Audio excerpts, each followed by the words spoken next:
Choosing a protein nowadays can be super overwhelming. There is a ton of options out there, and it's really hard to know which one's gonna work best for you, your digestion, your goal, and all of those things. So I wanted to cover how to choose a protein for yourself. I have a few steps for picking out your protein and figuring out what is gonna work best for you. You might fall into a couple different categories, and that's okay.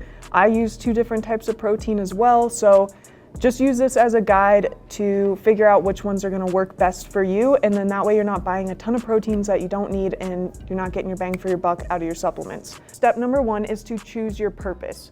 Why are you wanting to include a protein into your supplement stack? You can do a bunch of different purposes, but main ones normally are recovery or post-workout. That's gonna include like your fast digesting proteins, like an isolate of some kind, and fast digesting carbs, or like a 2-in-1 like Post from Core, where you get both of these things in one. The benefit to having the 2 separate ones is you get to choose how much carbs, how much protein, and the 2-in-1 is normally cheaper per serving. So you have a few different options there. People like to mix and match and do a separate isolate from the separate carbs. The next main purpose that most people take protein for is a meal replacement. I hate using the words like meal replacement because it shouldn't like replace a meal, but it should help you get more protein in throughout the day, or also help you feel full throughout the day too, to where you're not craving more carbs and foods that you don't want to include in your diet for that day. So going with a blend for these instances can be really helpful because they do digest slower. They're a blend of like whey concentrate. Some of them are a whey concentrate and isolate. Some of them are a whey concentrate and casein blend. But in the end, you're gonna have different digestion rates of protein, and you're also going to feel full for longer. Another example of one that is going to digest at different rates, or a slower rate, I should say, is a casein. Right now, the only casein we carry is pudding from Core. I really like this one. It actually can be mixed up like an actual pudding, makes a nice nighttime snack, but this one is going to digest really slow, keep you nice and full. It makes a good before bed protein. And the last purpose we're gonna cover for adding in a protein is getting more calories in throughout the day. This is great if you are someone who is struggling already to eat enough food to gain weight. So if your goal is to put on size and you're really struggling to hit those calories and get in a surplus, adding in a mass gainer can really help with that.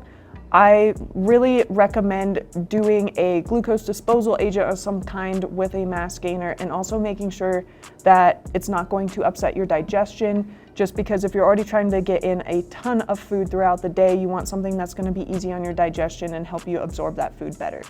The next step in choosing your protein is choosing your protein source. So there are 3 different categories that I want to cover with you guys for sources of protein, and it's not necessarily that they're all completely different. We're going to break whey protein into 2 categories, 1 an isolate and 2 a blend. So right here I have some isolates.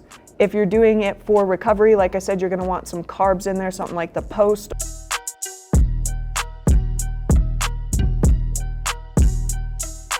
or adding carbs to any of these. But some people, even if you're using it for throughout the day to get more protein in, isolates are a good option for people who struggle with digestive issues or have a lot of food allergies. So for instance, our ISO from Core is gluten-free, soy-free, and lactose-free. And in reality, your isolates should be lactose-free. So a lot of people who struggle with lactose like to go the route of an isolate instead of a blend, even if they're using it throughout the day. So knowing yourself and your digestion, if you're sensitive to lactose, going with an isolate, even if it's not just for post-workout recovery, can be a better route for you. You're not gonna end up with a tub of protein that just gives you a gut ache. One thing to watch for is things being added into the proteins that do have lactose. So we do have some isolates that we see have like creamer powders added and stuff like that. So make sure you watch out for that. But if it's a true isolate, the protein itself should be stripped of lactose. All right, so the next source is another whey-based source. So it's not, like I said, it's not necessarily a different source, but we're breaking whey into 2 sources because an isolate is different. Another whey-based option is like the blends and the caseins, and these are gonna digest slower. This makes a great meal replacement. One thing that a lot of people like to use these for and watch for on these is when they're trying to hit their macros throughout the day, like they're not hitting their protein goal for the day, but then they want to watch for added carbs because these are not stripped from lactose like the isolates were, so they do have a little bit more carbs to them normally. One that I really like if people are already easily hitting their carbs and needing that more protein is the Pro, because it is lower in carbs. So for instance, this flavor I have, and they vary based off of flavor just by a gram or two, this one is 1.5 grams of carbs per scoop. So this would be a good one if you're wanting to watch carbs. If you're wanting one that's going to keep you full for longer though, then we have things like the level 1 that is a little bit higher in carbs, but if you're not worried about that part and just trying to get the more protein in, this one has 7 grams of carbs and 2.5 fat. So make sure you narrow down your source, but then also look into what you really need to help you hit your goal. The last source I want to cover is the vegan route for proteins. So you can see there are a lot of vegan sources out there. Most of the time you're seeing like pea protein, different things like that. So basically a plant-based source of some kind. Now, I normally only recommend a vegan-based protein if people struggle with allergies with whey or lactose. Most of the time, if people are only allergic to lactose, they can go with an isolate. So it really just depends on the extent of their allergy, their digestion. Each person is different.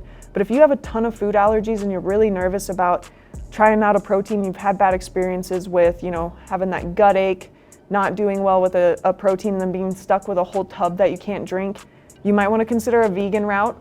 We do samples of our stuff here, and that's why we do that, is because we don't want you to get stuck with a whole tub of something that you can't drink. So if you're not local to Gillette, Wyoming, can't stop in at Underdog and get samples, try to look around or ask friends who take protein. I highly recommend trying the protein before you buy it if you have a ton of food allergies. That way you're not, like I said, wasting money on a whole tub that you can't drink.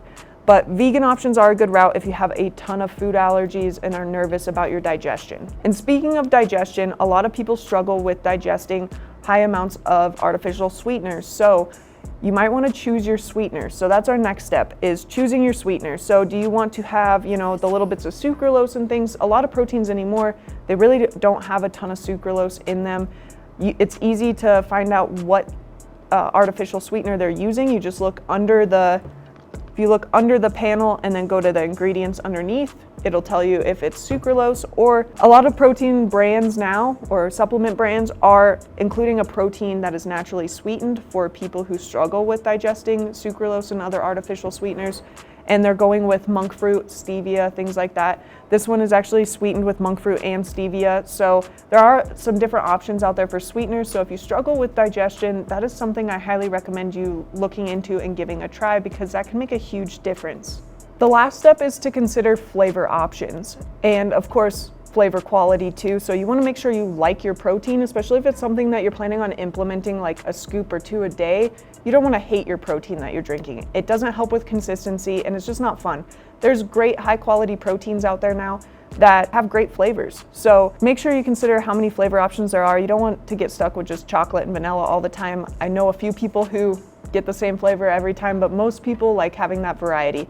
So considering, having some fun different flavors in the protein brand and type that you choose can be really helpful. There's also other things to consider too. I've had many customers love having inclusions in their protein and others hate it. So watch for that. Some people have, or some companies have little inclusions. So like this one from America Labs is Patriots Way, and they have inclusions in their protein. Some people love them. This one has like little sprinkles in it because it's Independence cake flavor. Some people love having that, and other people, the texture change just really throws them off and they don't enjoy it. So considering those things, they sound like minor little things and more of like conveniences, but it really does add up over time. If you don't like your protein, you're probably not going to stay consistent with hitting your protein goal and utilizing it every day. So with all the whey proteins that we just covered today, we covered some vegan ones as well, but with all the wheys, you want to make sure that you're looking on the panel and below the panel and in the ingredients, you want to make sure that they're low temperature processed. Some people put cold temperature process, low temperature process. Either way, that's what you want to see. So make sure that you're finding that on your proteins and making that a high priority. Those higher temperature processed proteins are what is causing a lot of like gut ache, just not feeling good after you drink proteins. So a lot of companies will just have whey protein whey protein isolate in their description. A lot of times that means that it is being high temperature processed, and it can really upset your digestion. And it also makes it to where your body can't absorb and utilize the protein as well because it denatures the protein. So make sure you're watching for that, so that way you're actually able to absorb and utilize the protein that you're paying for. All right, thanks guys. If you have any questions about what type of protein you should be drinking, drop it in the comments below and we'd love to help you out.